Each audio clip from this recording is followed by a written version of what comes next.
अरुण पासवान जी, हमारा छोटा भाई आशुतोष सचिन, आज से 3-4 दिन पहले उन्होंने कहा कि भैया आपको आना है। बहुत जगह से मुझे आमंत्रण मिला कि बाबा चौहरमल की जयंती में आपको आना है, लेकिन काफी जगह मैं नहीं गया। नहीं जाने का मेरा कारण यह था कि आज बाबा चौहरमल की जयंती को राजनीति का अखाड़ा बना दिया गया है। बाबा चौहरमल के नाम से लोग आते हैं, राजनीति करते हैं, मंचों पे अपना भाषण देके बड़ी बड़ी बातें दे करके वो चले जाते हैं। आपके सामने प्रभात बैठा हुआ है, हमारा छोटा भाई प्रभात पासवान। आज से 2 दिन पहले इसके ग्राउंड में भी अपने घर के सामने ही प्रभात ने बहुत अच्छा कार्यक्रम किया। वहां भी पहली बार कार्यक्रम हुआ था। पहली बार कार्यक्रम होने पे कुछ गड़बड़ियां होती हैं, हम उससे सीखते हैं। वहां भी मैंने प्रभात से यही पूछा था कि राजनीतिक मंच अगर बनाना है तो मैं छोड़ना चाहूंगा, क्योंकि बाबा चौहरमल ने समाज की लड़ाई लड़ी थी। राजनीति आज किया जा रहा है उनके नाम से, जो कि गलत है। और मैं मानता हूं कि जो मैं मानता हूं, यहाँ मंच में बैठे हुए हमारे सभी साथी इस चीज को मानेंगे और आप भी इस चीज को मानेंगे कि बाबा चौहरमल के नाम पे समाज सेवा नहीं बल्कि राजनीति की जा रही है।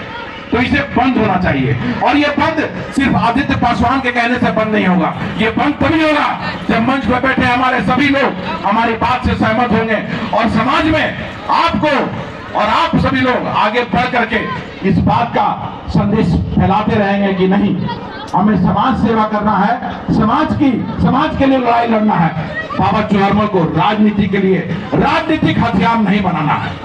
कुंदन बैठा हुआ है बगल में, कुंदन की लड़ाई हम लड़ रहे हैं।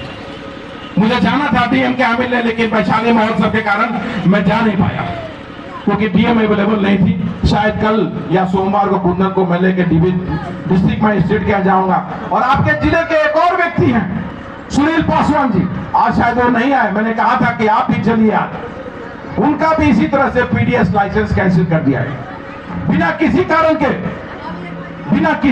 के। वहां पे अफसरों ने बदमाशी करके एक पासवान का, एक दलित के बेटा का हिस्सेदारी को मार करके अति पिछड़ा को देने का काम किया गया है। हमने इसकी आवाज बुलंदी से उठाई है और डिस्ट्रिक्ट मजिस्ट्रेट के सामने चल करके जा करके हम ये प्रयास करेंगे कि इनका लाइसेंस जल्दी रिवोक हो जाए। लेकिन क्या ये लड़ाई अकेले आदित्य पासवान की है या पूरे समाज की है? क्या ये लड़ाई मेरे अकेले की है कि आप बैठे हुए मंच पे सभी लोगों की है? मेरी कोई पर्सनल लड़ाई नहीं है, ये सभी की लड़ाई है। सभी को इस पर साथ आना पड़ेगा। और ये संघर्ष अधूरा है और ये तब तक अधूरा रहेगा जब तक समाज में के लोग एकत्रित नहीं होंगे। आज पूरे बिहार में पासवानों की आबादी, हम दूसरी सबसे बड़ी आबादी हैं, लेकिन दूसरी सबसे बड़ी आबादी होते हुए भी हम लगातार शोषण और उत्पीड़न का शिकार हो रहे हैं। हमारी बहनों के साथ लगातार दुष्कर्म किया जा रहा है। हमारे भाइयों के खून से इस धरती को लाल कर दिया जा रहा है और प्रशासन जो है अपराधियों के समक्ष रहता है, अपराधियों को बचाने का काम करता है। हम संघर्ष करते हैं और उस संघर्ष में कहीं हम सफल होते हैं, कहीं सफल नहीं होते। तो ये लड़ाई जो है, ये संघर्ष जो है, ये तब तक अधूरा रहेगा कि एक आदित्य नहीं, समाज के सभी लोग ये समझ के समाज की लड़ाई लड़ेंगे कि वो आदित्य पासवान की तरह हो सकते हैं, प्रेम शंकर भाई की तरह हो सकते हैं, या मंच पे बैठे हुए हर किसी की तरह हो सकते हैं। तो समाज में ये जागरूकता आनी चाहिए, एकत्र समाज को संगठित होना चाहिए, तभी हमारी ये लड़ाई सफल होगी।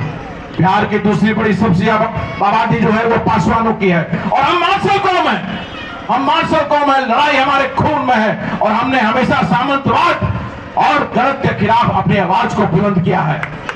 तो हम आज इस मंच से, आपके माध्यम से, वैशाली की धरती, हाजीपुर की धरती जो पासवानों की धरती रही है, श्रद्धेय रामविलास पासवान जी को 50 वर्षों तक लोकसभा में भेजने का काम किया है।